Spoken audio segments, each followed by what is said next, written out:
first thing you're gonna wanna do is take your full sheet of 18 by 24 drawing paper, and just as you've done in the past, you're going to put tape to create a 1-inch border around the main pictorial space. So basically on your full sheet of 18 by 24 drawing paper, put tape all around the outside edge, so you're gonna end up with a 1-inch border. And then on the assignment sheet, you'll notice that you have 3 choices to choose from for photographs of skeletons. 3 of them. And as I said in the assignment, make sure that you go in when you print out your photo, under print, make the adjustment that you want to do full page, okay? Otherwise they're gonna print out like this, which you can still work from, but it won't be as ideal if you do full page and it takes up the actual full 8.5 by 11 when you print it out. So you want the largest image to work from that you possibly can. So next what you're gonna do is you're gonna get your softest vine charcoal, your very, very soft vine charcoal, whether it's the regular vine charcoal or the willow charcoal. Just make sure whatever you do not use your black pastel, the really black charcoal sticks. You do not want to use that. You want to use your very neutral vine charcoal, and you want it on its side.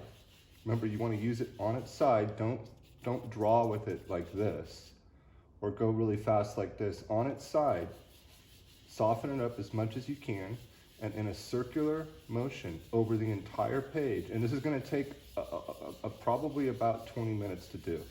Minimum of 20 minutes. Over the entire page, you're going to want to lay down a foundational gray tone that's approximately on the value scale, like around 60 to 70%. So you don't want a light gray. You don't want a really, really dark gray. You want like a medium, somewhere in the like 60 to maybe 50, between 60% basically is the perfect gray. Okay, and you're gonna want, and again, just watch the way that I'm laying this down. You want to do it really, really slow. You don't have to use tons of pressure, but you want to just take your time. Because then when you blend it, it will blend evenly, okay?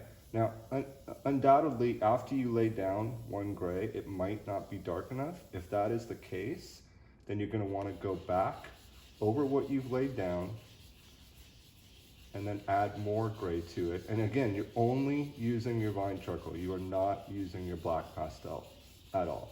You're only using your vine charcoal. And you're just doing it on the side of the vine charcoal, and you're laying it down in a very dense circular motion over the entire pictorial space of the drawing page. Okay, so again, what you want to avoid is doing anything like this or like that, or trying to rush it, because if you do that, you're going to get all these fluctuations and really negative variables in terms of the surface texture, and you're trying to keep this as absolutely flat as possible. Okay, so just really, really take your time. Do not rush it. Like I said, covering the whole page is going to take a minimum of 20 minutes. It could end up almost taking maybe a half hour. So I've covered about half the page, and it's taken me about 10 minutes. And as you can see, when I blend it, and again, you can either blend this with your chamois, or I'm just doing it with my fingers. I'm not using tons of pressure.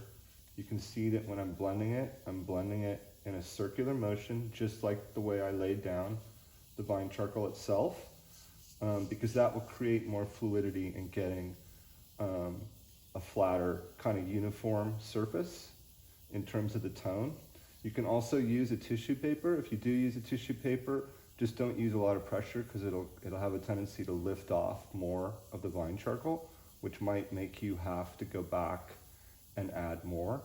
But essentially, this tone that you're seeing, this value on the page, is basically the value that you're going to want for the entire drawing. Okay? So you don't want anything a lot darker than this, and you don't want anything a lot lighter than this. The darker, the better. Okay, that darker is always better for this particular technique that we're going to do. Lighter, too light is what you want to kind of try to stay away from. Okay, so you're going to want to do this over the whole page, and like I said, this whole initial process of laying down the foundation for the drawing with your vine charcoal and blending it and getting it to the right value will probably take at least a half hour. So I've covered the whole sheet. I've gotten a very flat, kind of as fluid ground as I can. That doesn't have a lot of fluctuations and variations in terms of, you know, going in of light and dark. I try to make it as even as possible. And I'm going to be working from this skeleton photograph. Okay.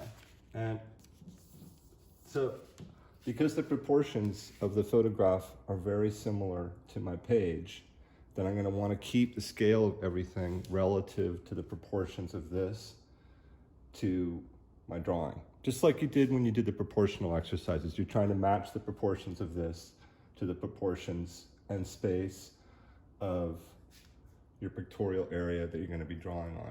And so what you're going to want to do right off the bat is use your kneaded eraser. And you basically are going to want to start just laying down very, very lightly. I'm just going to say, you don't have to use a lot of pressure. This would be the same way that you would be doing a normal drawing. You just kind of want to start laying down and taking out just basically the big shapes and lines where everything is, and just kind of getting a sense of, you know, just the basic overall proportions. And you're just basically being subtractive with your eraser. Okay, so I'm just laying down all the big shapes that I'm seeing. I'm not trying to get into any detail at all. That doesn't even interest me right now. I just want to make sure that my proportions are generally like close to what are occurring in the photograph. Okay. Now, if for some reason I mess up and I'm like bring the skull over, all you have to do is just wipe it down like a chalkboard. Okay, just wipe it down if you make a mistake. Okay, and then you can just literally just start over if your proportions are off. Okay. So again, just before you do, you're not even thinking about detail. You want to really check your proportions. And sometimes this technique is a lot easier for people rather than being additive from the beginning, because they start seeing everything emerge. And it's a lot easier to correct if you start making like really egregious proportional mistakes. Okay, so again, you want to just get down, define the entire, all the proportions, the shapes, get everything down. You're just using your kneaded eraser. Okay, so you're doing it very, very lightly, and you're going to be able to check back and forth, back and forth, back and forth, and just keep checking in terms of your initial kind of layout, and make sure that the negative space is correct to the negative space shape in the back of the major forms that are in the drawing, which is obviously going to be the skeleton, and each photograph is going to be a little bit different. But again, you don't want to make it smaller than it actually is in the photograph. You want to try to keep it to the scale of the actual photograph, match those proportions, bring them back here, and then just start delineating just knock out the basic structure of everything, and just mapping out all the shapes and everything with your eraser, so you're being subtractive with your eraser. So once I've kind of gotten the basic layout and I feel kind of comfortable with the formal structure of everything relative to what I was working from the photograph, and I just kind of laid out and taken out the basic shapes in terms of the lighter shapes and stuff like that, and I'm going to make a lot of those a lot lighter. I'm going to go back in with my other erasers, and that's when I'm going to start refining everything, and that will be the majority of the kind of the length of executing the drawing itself, will be to really think about like being additive, and that's where you're gonna, when you do need to go into darker areas, that's when you're going to introduce your black pastel. Okay, Now just be really cognizant of where you're doing this, because if you look at this, there's not like a lot of areas in this that are like really, really dark, but there are going to be areas from the photograph where you're going to want to come in and introduce your black pastel, okay? But just be really aware of the value structure, okay? Because this gray back here is actually matching that gray right there. There's just a couple little darker areas on this part of the cranium that are like a little bit darker in there. And so you're just gonna have to be additive and subtractive. So you're being additive in the darkest areas of the drawing with your black pastel. And then you're obviously being subtractive with your erasers, okay? And you're gonna wanna use your click eraser, and you're gonna wanna use your Statler eraser, you're gonna wanna use your kneaded eraser, and you're just basically just building up the drawing by being subtractive and additive together. But initially, the whole point of this technique is to initially be subtractive, okay? And then also, if you notice the background value now, it's not this dark that I have right here, so I'm also gonna have to probably go back and lighten up the whole background, okay? Which means that after I do that, and again, I'm just using my kneaded eraser in a circular motion like this, when I go back and I lighten up the whole background, that means that I'm gonna have to probably heighten this gray, okay, to make it kind of stand out more. Okay, so you just want to have it and just really try to get into the analysis. All the kind of anatomical attributes that you're seeing, you want to try to keep it as close to what you're trying to match in terms of the structure of the photograph and bring that back to the page. So again, that's why it's going to take you some time. You need to really think about what you're seeing, how you're deconstructing it, looking back and forth, matching the values, really being subtractive, taking out the light, and just trying to make it very, as absolutely kind of as refined as possible.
So remember, when you feel like you're done, you're going to take your drawing outside with your fixative, keep it vertically up against a wall or on your drawing pad.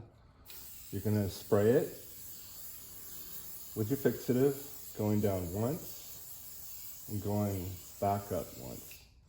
And then you're going to wait about maybe 3 to 5 minutes, unlike what I'm going to do in the video, because I'm just doing it for demonstration purposes in the video.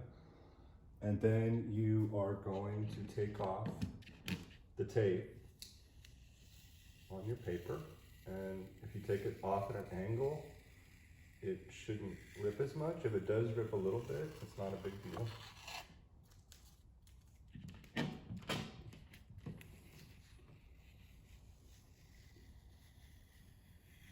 So again, just remember to wait about 3 to 5 minutes after you've sprayed it with fixative.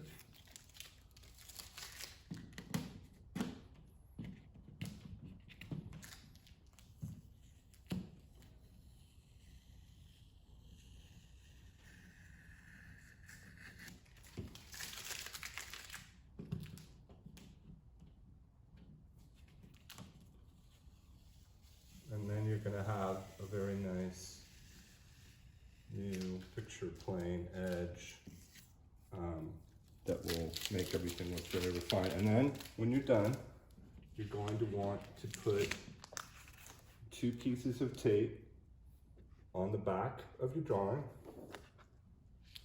and try to put it on like a wall in your house where there's like a little bit of room, or on the mirror in your bathroom, or on an actual picture, and then try to shoot your camera. Make sure it's totally parallel. If you don't have to completely zoom in. When you send it to me, I'll crop it for you and kind of go into Photoshop, and if it needs to like have exposure or contrast enhancements, I will actually do that. But please try to definitely photograph it vertically on some sort of a wall or a picture or a mirror, and then send me the photo.